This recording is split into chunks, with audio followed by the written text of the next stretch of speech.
नमस्कार, वक्त हमारा है में आपका स्वागत है। भारत में बड़ी तादाद में डायबिटीज़ के पेशेंट हैं। बड़े क्या, बच्चे क्या, बूढ़े क्या और महिलाएं क्या, बड़ी तादाद में ये संख्या बढ़ती भी जा रही है और ये भी कहा जा रहा है कि आने वाले 30 सालों में सबसे ज़्यादा डायबिटीज़ के मरीज़ हमारे देश में होंगे। आखिर वजह क्या है? क्या बचाव के कुछ उपाय हैं? क्या इसे रोका जा सकता है? खासकर बच्चों में क्या डायबिटीज़ को रोका जा सकता है? और महिलाएं, खासकर गर्भवती महिलाएं, वो भी ज़्यादा रहता है डायबिटीज़ का। इसी पर बात करेंगे। हमारे साथ स्टूडियो में मौजूद हैं डॉक्टर साहुल भारती, चाइल्ड स्पेशलिस्ट हैं और एंडोक्राइनोलॉजिस्ट हैं। हमारे साथ डॉक्टर शानुजीत सोढी हैं, स्त्री रोग विशेषज्ञ हैं। वरुण बग्गा हमारे साथ हैं, बैंकर हैं। बचपन से ही डायबिटीज़ थी लेकिन अब सफलतापूर्वक अपनी ज़िंदगी जी रहे हैं। और साथ ही डाइटिशियन सारिका जैन भी हमारे साथ, सारिका शर्मा हमारे साथ। डॉक्टर साहुल, सबसे पहले तो बच्चों में क्यों इतना डायबिटीज़ के पेशेंट बच्चों में, बच्चे भी उसी तादाद में बढ़ रहे हैं जैसे बड़ों को डायबिटीज़ हो रही है? बिल्कुल, ये आप सही कह रहे हैं कि ये बड़ा चिंता का विषय है कि डायबिटीज़ जो हम सोचते थे कि 50-60 साल की आयु के बाद लोगों को होती है, वो बच्चों में भी बड़ी तीव्रता के साथ बढ़ रही है। ये एक बड़ी चिंता का विषय है समाज के लिए, स्वास्थ्य विभाग के लिए और विशेषज्ञों के लिए। अगर आप डायबिटीज़ की दर बच्चों में देखें तो बच्चों में नॉर्मली जो डायबिटीज़ होती है उसको हम टाइप 1 डायबिटीज़ बोलते हैं। तो उसकी दर जो भारत में शोध हुआ है उसमें लगभग 1 लाख पॉपुलेशन में 10 बच्चे जो हैं प्रतिवर्ष डायबिटीज़ टाइप 1 डायबिटीज़ से ग्रस्त पाए जाते हैं। और इसकी वजह? देखिए, वजह जो है, एक कारण बताना डायबिटीज़ का बड़ा मुश्किल है, पर अगर सरल भाषा में समझाया जाए तो कुछ कारण जो हैं जेनेटिक्स होते हैं, जिन्हें अनुवांशिक कारण कहते हैं। यानी और कि कुछ माता पिता को अगर डायबिटीज है हेरिडिटी के रिलेटेड कुछ में फैक्टर्स होते हैं, कुछ जीन रिलेटेड फैक्टर्स होते हैं जी। और कुछ एनवायरनमेंट रिलेटेड फैक्टर्स होते हैं। तो अगर इसको सरल भाषा में समझाना हो तो कहते हैं कि जीन्स जो हैं वो हमारे गन को लोड करती हैं और एनवायरनमेंट हमारा लाइफस्टाइल, हमारा खान पान, हमारे जीवन की जो ये पद्धति चल रही है वो उसे ट्रिगर करती है। सो जीन्स हमें प्री डिस्पोज करती हैं और एनवायरमेंटल फैक्टर्स जो हैं, जैसे स्ट्रेस हो गई, कुछ इन्फेक्शंस हो गई, कुछ डाइट हो गई, ओबेसिटी हो गई, ये उसे ट्रिगर करते हैं और सडनली एक दिन बच्चा डायबिटिक हो जाता है। पर अगर आप, सबसे जो चिंता का विषय है वो ये है कि टाइप 1 डायबिटीज़ तो चलो हम मान सकते हैं कि जीन्स के कारण, फॉल्टी जीन्स के कारण ये हमारे समाज में पनप रही है, लेकिन टाइप 2 डायबिटीज़ जो केवल बड़ों में देखी जाती थी वो भी टीनेज बच्चों में पिछले 3 दशकों में बड़ी तेजी से बढ़ रही है। उसकी भी कोई वजह, यही जो वजह आप बता उसकी मेन वजह यही है कि हमारे समाज में मोटापा बहुत तेजी से बढ़ रहा है, हमारा लाइफस्टाइल बड़ा सीडेंट्री हो रहा है, फिजिकल एक्टिविटी बड़ी कम हो रही है, स्ट्रेस बच्चों में बढ़ रही है। तो ये सारे फैक्टर्स हैं जिसके कारण ये टाइप 2 डायबिटीज़ जो है वो काफ़ी तेज़ी से हमारे समाज में देखी जा रही है। पर फिर भी अगर आप आंकड़ों के हिसाब से बात करें तो लगभग 90% भारत में जो बच्चों में डायबिटीज़ हो रही है वो टाइप 1 डायबिटीज़ है और लगभग 8 से 10% जो है वो टाइप 2 डायबिटीज़ है। पर इसके कंपैरिजन में अगर आप अमेरिका में जाएं तो वहाँ नियरली 40% बच्चे जो डायबिटिक हो रहे हैं वो टाइप 2 डायबिटिक है, कि जो typically related to lifestyle disorder है। तो इस तरह से ये वातावरण और एनवायरनमेंट प्लस जेनेटिक्स को मिला के ये सारे कारण हैं। एक सिंगल कारण पॉइंट आउट करना मुश्किल है। आपकी बातों से ही लग रहा है कि बचाव भी हो सकता है, क्योंकि आप बार बार जीवन शैली की, लाइफस्टाइल की बात कर रही हैं। देखिए, बचाव बहुत इम्पॉर्टेंट है और बचाव के लिए मैं कहूँगा कि हमारे साथ गायनोकोलॉजिस्ट बैठे हैं, तो प्रेगनेंसी से ही हमें बचाव की। तो पहले मैं एक बार डॉक्टर शानुजीत से बात करती हूँ, उसके बाद फिर आएंगे कि कैसे लक्षण क्या हो सकते हैं और उपचार के लिए क्या हमारे पास क्या साधन है। डॉक्टर शानुजीत, अक्सर जो प्रेग्नेंट लेडीज हैं वो डॉक्टर्स के पास जाती हैं और उसके बाद डॉक्टर्स आप लोग तो पूछते ही हैं कि भाई आपकी फैमिली में हिस्ट्री तो नहीं है, ये जरूर क्वेश्चन में होता है। और उसके बाद कईयों को डायग्नोस होती भी है, फिर बड़े वो हाई रिस्क में चली जाती हैं और एक तरह से डर मन में आ जाता है कि अब शुगर है और अब इसमें डिलीवरी होनी है। ये उनके अपने खुद जो महिलाएं हैं वो भी डर जाती हैं, परिवार वाले भी डर जाते हैं। तो वजह क्या होती है कि प्रेगनेंसी में क्या कोई खास वजह होती है कि प्रेगनेंसी के दौरान ही डायबिटीज होने के चांसेस होते हैं या पहले से हो इस वजह से उस वक्त खतरा बढ़ जाता है। वो ना जो यहाँ से शुरू हुआ था ना कि बच्चे मोटे, ओबेसिटी, जो प्रेगनेंसी में डायबिटीज़ है, आप मानोगे नहीं, 70s में सिर्फ 2% विमेन होती थी, 100 में से 2 विमेन जिनको जेस्टेशनल डायबिटीज़ मेलाइटिस। 70 के दशक में देयर वाज जस्ट 2%। 100 में से 2 विमेन निकलती थी जो जेस्टेशनल डायबिटीज़ मेलाइटिस, प्रेगनेंसी में डायबिटिक होती थी। अब 2002 तक वो 16% हो चुका है इंडिया में। 2002 के आंकड़े हैं, लेटेस्ट आंकड़े नहीं हैं। It could be something close to 18 to 20%। मतलब आप 13 साल बाद, और जाहिर है जिस तरह से तादाद बढ़ी है मरीजों की, वो अंदाजा लगाया जा सकता है कि ये बड़ी तादाद में ऑलमोस्ट 10 से भी कम, something like every 6th woman is a diabetic. और वो इसलिए एक तो childhood, I am talking of pregnant women. Pregnant women diabetic मतलब जेस्टेशनल डायबिटीज मेलाइटिस, वो सिर्फ प्रेगनेंसी में आती है। ये जो आंकड़े मैं बता रही हूँ टेलेंगे, ये सिर्फ प्रेगनेंसी में आता है। आउटसाइड प्रेगनेंसी जैसे बेबी डिलीवर होता है, इसमें से सिर्फ 5 या 10% होते हैं जो डायबिटिक रहती है, बाकी के शुगर्स नॉर्मल हो जाते हैं। और उसकी क्या वजह होती है कि आप प्रेगनेंसी के दौरान? हाँ, बिकॉज प्रेगनेंसी के दौरान ही एक तो जब उन्होंने वेट शुरू किया, जैसे सर बोल रहे थे कि बच्चों में ओबेसिटी है, तो जब प्रेग्नेंट वुमन पहली बारी आई, अगर उसका वेट ही 70-80 किलोज है, 70 के दशक में विमेन का वेट 40s 50s में होता था। अगर वो प्रेगनेंसी शुरू ही ओबेसिटी से कर रही है, obesity is the biggest predisposing factor to diabetes. और दूसरा factor PCOD, polycystic ovarian disease, वो भी ओबेसिटी से ही बिगड़ता है, उसका भी origin, everything is obesity is to be blamed for everything. तीसरा जीन्स, तो पीसीओडी, मोटापा और जीन्स, ये तीनों मिला के एक लेडी को मतलब तीनों में अलग अलग में भी हो सकता है, तीनों में एक चीज भी हो सकती है, तो फिर वो ही पेशेंट को प्रीडिस्पोज करती है डायबिटिक होने को। तभी वो जो मैं बोल रही हूँ 2% से वो जो 16% हो गया, 16 से पता नहीं कितने परसेंट पहुंच चुका होगा। अच्छा, ये जो विमेन डायबिटिक होती हैं, एंड आई टोल्ड यू 5 या 10% डायबिटिक रहती हैं, बाकी सब 3 से 6 महीने में नॉर्मल हो जाती है। लेकिन इन्हीं में से 10 साल बाद 35 to 60% डायबिटिक में आ जाएंगी, Frank diabetes for the rest of their lives. अच्छा, फिर से खतरा पैदा हो जाता है डायबिटीज होने का अगर प्रेगनेंसी के दौरान डायबिटीज रही हो। बिकॉज प्रेगनेंसी को हम डायबिटोजेनिक स्टेट कहते हैं। प्रेगनेंसी पेशेंट की डायबिटीज की टेंडेंसी को अनमास्क करता है, जैसे कर्टन हटाता है। दैट टेल्स अस कि जिसको जीडीएम हुआ है, हम उसको पहले से ही वार्न करते हैं कि भैया पतले हो जाओ, वेट कम कर लो, नहीं तो आप जब आप 40s या 50s में जाओगे, you will definitely become a diabetic. तो डायबिटीज एक्चुअली जो चाइल्डहुड से शुरू हुआ, प्रेग्नेंट विमेन में भी अनमास्क हुआ, वही बच्चे जो डायबिटिक नहीं हुए चाइल्डहुड में, वो 50-60 के टाइम तक डायबिटिक। ओवरवेट महिलाएं प्रेग्नेंट हैं, उनको ज्यादा खतरा है, टू बिकम डायबिटिक। इस पर भी अब आएंगे कि उपचार क्या होता है, लक्षण क्या होते हैं, कितना खतरा होता है और कैसे बचाव हो सकता है। लेकिन वरुण से पहले जरूर मैं बात करना चाहूंगी। वरुण, आपको 5 साल की उम्र में डायग्नोज हुआ था कि डायबिटीज? 7 ईयर्स का था, 7 साल का। 7 साल तो आप लगा लीजिए कि 25 साल हो चुके हैं मुझे डायबिटिक। उस वक्त तो मुश्किल भी बड़ा हुआ होगा डायग्नोज होना। कुछ लक्षण ऐसे दिखे थे उस वक्त? हाँ, उस टाइम एक तो 91 की बात है, तो 91 में मेडिकल फैसिलिटीज़ इतनी अच्छी भी नहीं होती थी। तो जब तक डायग्नोसिस हुआ मेरा फाइनली, तो उस टाइम 2 महीने हो चुके थे। तो my weight was quite less, तो बहुत ज़्यादा मतलब वेट रिड्यूस हो गया था मेरा। तो फाइनली पीजीआई में एडमिट करवाया, तो वहाँ पे मेरा डायग्नोज हुआ कि शुगर लेवल काफ़ी हाई था उस टाइम, अराउंड 550। मोटे थे आप? मोटा नहीं था, बिल्कुल नॉर्मल था। जैसे बताया जा रहा है ना कि मोटापा, मोटे बच्चों में काफी रिस्क, जैसे डॉक्टर साहब ने बताया कि मोटापे की वजह से डायबिटीज होती है, बट मोटा भी नहीं था, बिल्कुल नॉर्मल था। तो ये टाइप 1 में काउंट होता है। तो जिस टाइम डायग्नोज हुआ उस टाइम 550 मेरी शुगर उस टाइम डिटेक्ट हुई थी। अच्छा। हाँ, तो उस टाइम काफ़ी क्रिटिकल रहा, 1 महीना मैं पीजीआई में एडमिट भी रहा।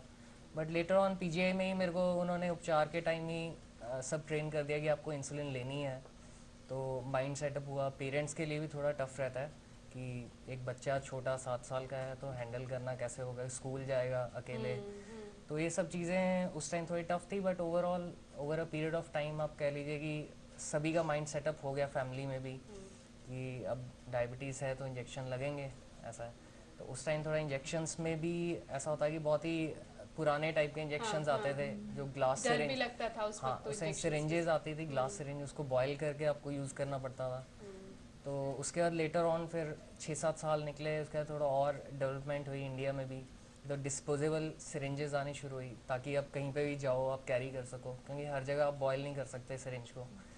लेटर ऑन अभी जैसे 2002 से मैंने अभी बिल्कुल लेटेस्ट है, अभी पेन टाइप इंजेक्शन आते हैं मेरे पास, अब मैं लेकर भी आया हूँ वैसे दिखाने के लिए।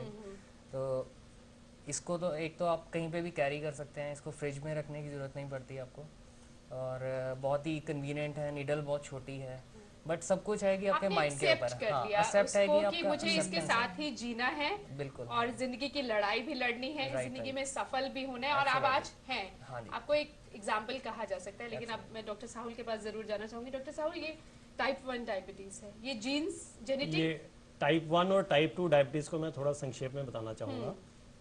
टाइप 1 डायबिटीज़ को हम बोलते हैं जो इंसुलिन पर आधारित डायबिटीज़ हो, इंसुलिन ये भी डिपेंडेंट। जेनेटिक हो सकती है? हाँ, इसमें ये जेनेटिक, और इसको बेसिकली हम ऑटो इम्यून डिसऑर्डर कहते हैं। ऑटो इम्यून डिसऑर्डर होता है कि हमारे शरीर के अंदर एक रोग प्रतिरोधक शक्ति होती है जो हमें बाहर के खतरों से, बाहर के इन्फेक्शन से बचाव करती है। वो किसी कारण से, उसमें शायद जीन भी एक रिस्पॉन्सिबल भाग है, वो रोग प्रतिरोधक शक्ति जो है वो हमारे अपने शरीर के खिलाफ एक्टिव हो जाती है, वो ऑटो इम्यून सिस्टम हमारे अगेंस्ट चलने लगता है। तो उसमें हमारे जो इंसुलिन प्रोड्यूसिंग सेल्स हैं, जिन्हें बीटा सेल्स कहते हैं, वो उस रोग प्रतिरोधक शक्ति के निशाने पे आ जाते हैं और वो डिस्ट्रॉय होना शुरू हो जाते हैं।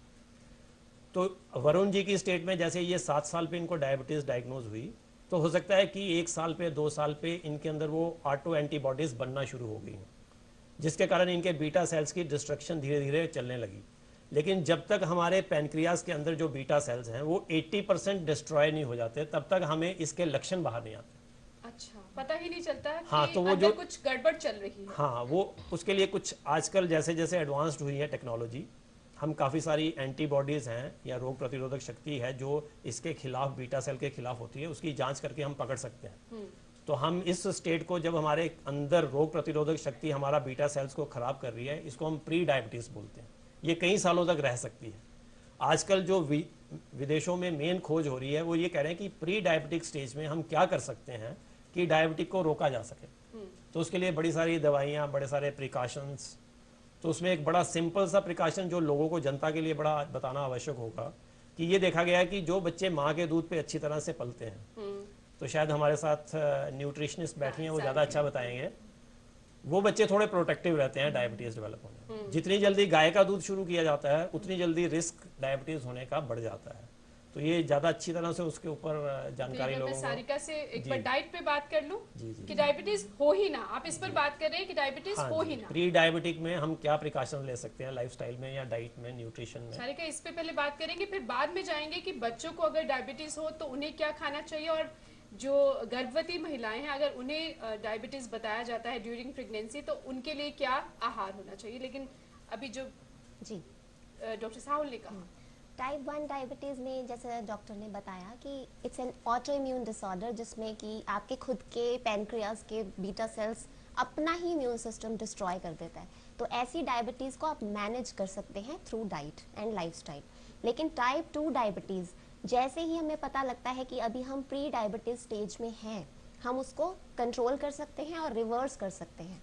ऐसे बहुत सारे केसेस हैं जो रिवर्स्ड हैं और अब उनको डायबिटीज़ नहीं है अगर वो टाइप 2 डायबिटीज़ के शिकार हुए। पर इसके लक्षण, एक सवाल जरूर मेरे जहन में आ रहा है कि इसके लक्षण होते हैं कि पता लग जाए कि प्री डायबिटिक, जी उसके कुछ लक्षण भी होते हैं, सिम्टम्स होते हैं, जब तभी तक तो लक्षण नहीं आ रहे तब तक वो प्री डायबिटिक। अच्छा, जब लक्षण आ गए वो डायबिटिक हो गए। तो फिर प्री डायबिटिक क्यों मोटापा एक लक्षण है, हम सिर्फ यही बोले कि जो सबके लिए, जो लोग अपने रूटीन ब्लड टेस्ट करवाते हैं उनको पता लग जाता है कि अभी वो प्री डायबिटिक स्टेज में है। और जैसा कि हमारे गायनोकोलॉजिस्ट ने बताया कि जिन लेडीज को जेस्टेशनल डायबिटीज है, अगर वो मोटापे से ही अपना प्रेगनेंसी स्टार्ट कर रही हैं तो उनको बहुत हाई रिस्क है जेस्टेशनल डायबिटीज होने का।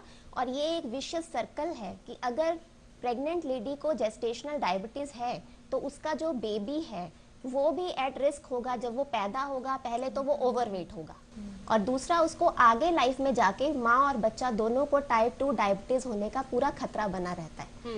तो सबसे पहले बहुत इंपॉर्टेंट है कि प्रेगनेंसी जब स्टार्ट की जाए तो मदर शुड बी हेल्दी एक आइडियल वेट होना चाहिए, क्योंकि हाइपरटेंशन होगी ज़्यादा वेट से, प्री जेस्टेशनल डायबिटीज होने का खतरा रहेगा। तो इस चीज़ को हमको वहीं से we have to nip the evil into the bud, वहीं से हमको कंट्रोल करना है। अब जो ऐसा बच्चा पैदा होता है उसको टाइप 2 डायबिटीज़ का खतरा रहता है। अब इसके जो शुरू के लक्षण बहुत ही ज़्यादा शुरू के, बहुत ज़्यादा प्यास लगना, भूख लगना, एक्सेसिव यूरिनेशन या फिर अनएक्सप्लेन्ड वेट लॉस होना, तो इसीलिए ये लोग रूटीन टेस्ट करवाते हैं, तब इन्हें पता लगता है कि हाँ अभी इनको प्री डायबिटीज़ है, शुगर लेवल थोड़ा सा हाई आया है। और यहाँ पे डाइट बहुत इंपॉर्टेंट रोल प्ले कर सकती है कि हम इसको रिवर्स कर सकें। अब बताइए क्या खाना है? अब सबसे पहले ये जानना बहुत इंपॉर्टेंट है कि जितने भी लोग डायबिटिक्स हैं उन लोगों को 4 तरह के न्यूट्रिएंट्स की कमी बहुत कॉमनली पाई जाती है। हम बच्चों की बात कर रहे हैं ना जी। अगर आप बात करें फर्स्ट, विटामिन B12 की डेफिशिएंसी इन बच्चों में बहुत ज़्यादा पाई जाती है। उससे क्या होता है, इनको जैसे एक टिंगलिंग सेंसेशन फील होती है हाथों में, पैरों में, और थोड़ी थोड़ी दर्द महसूस होना, जिसे न्यूरोपैथी भी कहते हैं। तो ऐसी डेफिशिएंसी को, विटामिन B12 की डेफिशिएंसी को हम डाइट से बहुत अच्छे से कंट्रोल कर सकते हैं। उसके लिए बहुत ज़रूरी है कि ये बच्चे फर्मेंटेड फूड्स खाएं।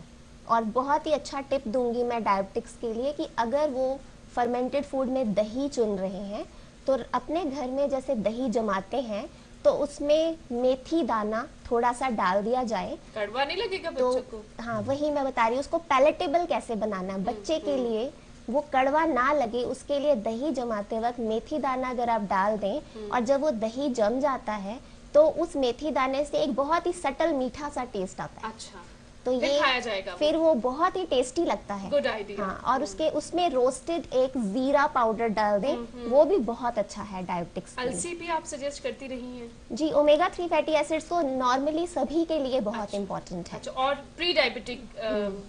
सेकंड जो मैं बात करूंगी, लाइफस्टाइल बहुत ज़्यादा इम्पोर्टेंट है।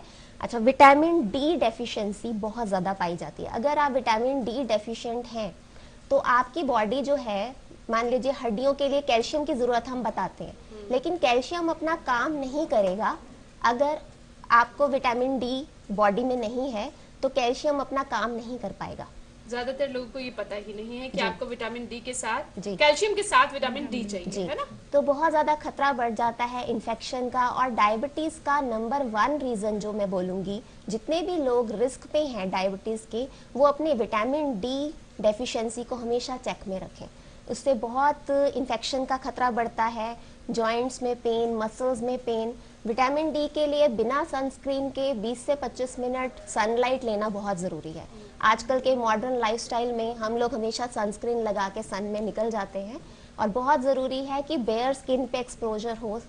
और नॉन वेजिटेरियन के लिए एनीवेज एग में जो पीला हिस्सा जिसे हम योक कहते हैं, उससे आपको विटामिन डी मिल सकता है। इसके बहुत लिमिटेड सोर्सेज हैं, इसीलिए हम इसे सनशाइन विटामिन कहते हैं। ओके, और क्या? तीसरा जो मैं बात करूं, विटामिन ई की मैं बात करूंगी। जैसे आपने देखा होगा डायबिटिक पेशेंट्स में रेटिनोपैथी बहुत ज़्यादा कॉमन है, आंखों में मोतिया वगैरह आ जाता है, तो वो विटामिन ई की डेफिशिएंसी से होता है। विटामिन ई के लिए मैं सबसे अच्छा टिप दूंगी कि रोज़ के प्री सोक्ड रात को 6 बादाम भिगो के रखें और वो रोज़ खाएं, तो आपका काफी चेक में रहता है कि जो बेचारे बादाम अफोर्ड नहीं कर सकते, सारिका होने के लिए भी कुछ बहुत आसान है। जैसे मान लीजिए खरबूजा आजकल मार्केट में आ रहा है, आप उसके बीज को मत फेंकिए, आप उसे धूप में सुखाइए और वो बीज खाइए छीलकर। हाँ, वो तो खाया भी जाता है जनरली गांव में, और महिलाएं दोपहर के बाद ये आम है कि वो खरबूजे के बीज खाती हैं। और होल ग्रेन्स में विटामिन ई काफी पाया जाता है। डायबिटिक्स के लिए या प्री डायबिटिक पेशेंट के लिए बारले बहुत इंपॉर्टेंट है। जौ बहुत ज़्यादा इंपॉर्टेंट है। जौ का सूप पिएं या जौ के आटे की रोटी बनाएं, बहुत टेस्टी लगती है वो खाने में भी। और चौथी अगर मैं बात करूं तो मैं मैग्नीशियम की बात करूंगी। मैग्नीशियम हमारे ग्लूकोज को मेटाबोलाइज करने में बहुत हेल्प करती है। मैग्नीशियम से मोर देन 300 केमिकल रिएक्शंस होते हैं बॉडी में।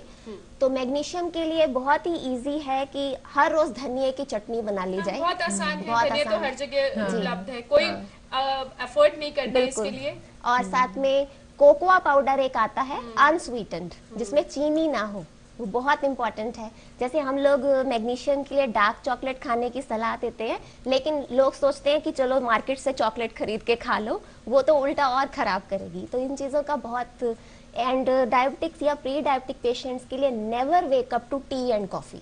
ये मैं हमेशा बोलती हूँ कि कभी भी उठ के सबसे पहली चीज़ चाय या कॉफ़ी नहीं पीजिए। अच्छा, सबसे पहले उठ के, जिन भी पेशेंट्स को इस चीज़ का रिस्क है, खाली पेट टमाटर का जूस काली मिर्ची डालकर पी ली जाए, वो बहुत इम्पॉर्टेंट है जी। वो डायबिटिक्स के लिए बहुत ही अच्छा है। कच्चे प्याज का सेवन करें, ये बहुत ही अच्छा है। तो इस तरह की चीज़ों का ख्याल रखें, एक्सरसाइज करें। क्या ना खाएं, ये इस पर भी बात करूंगी। और डॉक्टर साहुल, एक ब्रेक ले रुकना पड़ा है, उसके बाद हम ये जरूर जानना चाहेंगे कि अब इलाज क्या होता है ना। ये तो हमने देख लिया कि लक्षण भी अभी हमने बात करनी है, और इसके बाद लक्षण और इलाज दोनों ही गर्भवती महिलाओं में भी